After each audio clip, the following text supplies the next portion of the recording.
इमाम को देते हुए तो मौत पड़ती है, लेकिन नाचने वाले गाने वाले लोगों को देने के लिए बड़े खुश होते हो। वहां के इमाम साहब को सूट दिया जाता है। अब भाई 27 की शब खत्म कुरान है, 29 की शब खत्म कुरान है, 28 की शब खत्म कुरान है और उसे ईद के लिए सूट दिया जा रहा है। और जालिमो, अब ईद के लिए सूट दे तो दिया है, अब इन दिनों के अंदर इसे कोई दर्जी भी बता दो, ऐसा दर्जी भी दिखा दो जो इसे सूट सी के दे ताकि ये ईद पे पहन सके। अल्लाह सब के लिए इस रमजानुल मुबारक को मुबारक बनाए।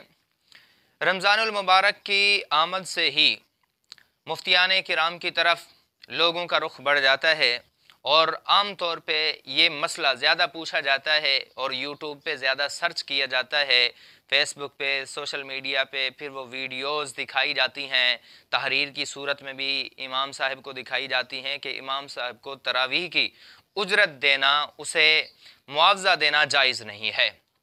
अब मैं इस बहस में नहीं पढ़ता कि इमाम साहब को देना जायज़ है या नहीं है, लेकिन ये मसला वो पूछते हैं, मुफ्ती के पास वो जाते हैं जो सारी जिंदगी अपने दीगर उमूर सर अंजाम देते हुए कभी मुफ्ती के पास नहीं गए, कभी नहीं पूछा बेटे की शादी कर रहा हूँ, शरीयत क्या कहती है, मुझे क्या करना चाहिए क्या नहीं करना चाहिए, बेटी को ब्याह रहा हूँ लिहाजा शरीयत का क्या हुक्म है, दीगर ज़िंदगी के अपने काम सर अंजाम देता है तो शरीयत उसमें क्या कहती है, मुझे क्या करना चाहिए, रोज़मर्रा ज़िंदगी के मामूलात पूरे कर रहा होता है। कभी मुफ्ती के पास नहीं गया, कभी किसी मदरसे का दरवाज़ा नहीं खटखटाया, कभी किसी मुफ्ती का फ़ोन नंबर लेके डायल नहीं किया, उसे मसला नहीं पूछा।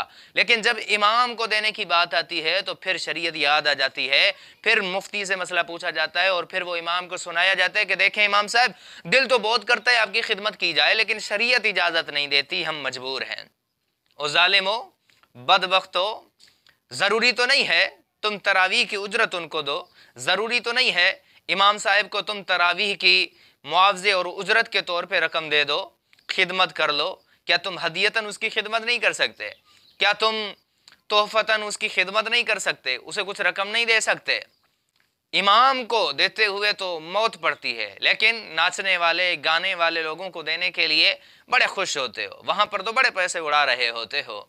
लिहाजा कुछ शर्मो हया कर लो, कुछ गैरत को भी हथ मार लो। इमाम जो तुम्हें तरावीह की नमाज पढ़ा रहा है, कुरान मजीद सुना रहा है, तुम्हारी आखिरत की नेकियों का जरिया बन रहा है, तो उसके लिए देते हुए तुम्हें मौत क्यों पड़ती है? क्यों तुम उसे हदियतन नहीं देते? इस बहस से ही दूर चले जाओ ना कि हम भाई इसको उजरतन नहीं दे रहे, मुआवजतन नहीं दे रहे, बल्कि हम इसको हदियतन दे रहे हैं, हम इसको तोहफतन दे रहे हैं, हम अपने दिली खुशी से इसे दे रहे हैं। ऐसा करते हुए तुम्हें मौत क्यों पड़ती है? और फिर जहां पर इमाम साहब को कुछ ना कुछ खिदमत कर ही ली जाती है, रकम भी दी जाती है, तो वहां पर रिवाज ये है कि इमाम साहब को सूट दिया जाता है। अब भाई 27 की शब ख़त्म कुरान है, 29 की शब ख़त्म कुरान है, 28 की शब ख़त्म कुरान है और उसे ईद के लिए सूट दिया जा रहा है। और ज़ालिमो, अब ईद के लिए सूट दे तो दिया है, अब इन दिनों के अंदर इसे कोई दर्जी भी बता दो, ऐसा दर्जी भी दिखा दो जो इसे सूट सी के दे ताकि ये ईद पे पहन सके। कुछ तो अकल वाले काम करो, कुछ तो गैरत वाले काम करो। क्यों इतना इमाम साहब के साथ जुल्म करते हो?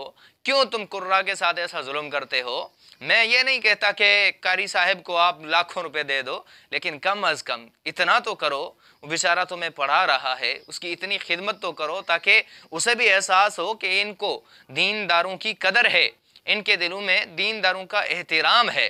लोग हैरान होते हैं नॉन मुस्लिम भी कि देखें कैसे मुसलमान है जो इनको तरावीह पढ़ा रहा है, नमाज पढ़ा रहा है, पूरा रमज़ान इनकी खिदमत में लगा हुआ है, उसकी खिदमत करते हुए भी यूट्यूब पे सर्च किया जा रहा है इमाम को रकम देना जायज़ है या नहीं, तरावीह के मुद्दे में इमाम की मुआवजे के तौर पर खिदमत जायज़ है या नहीं है।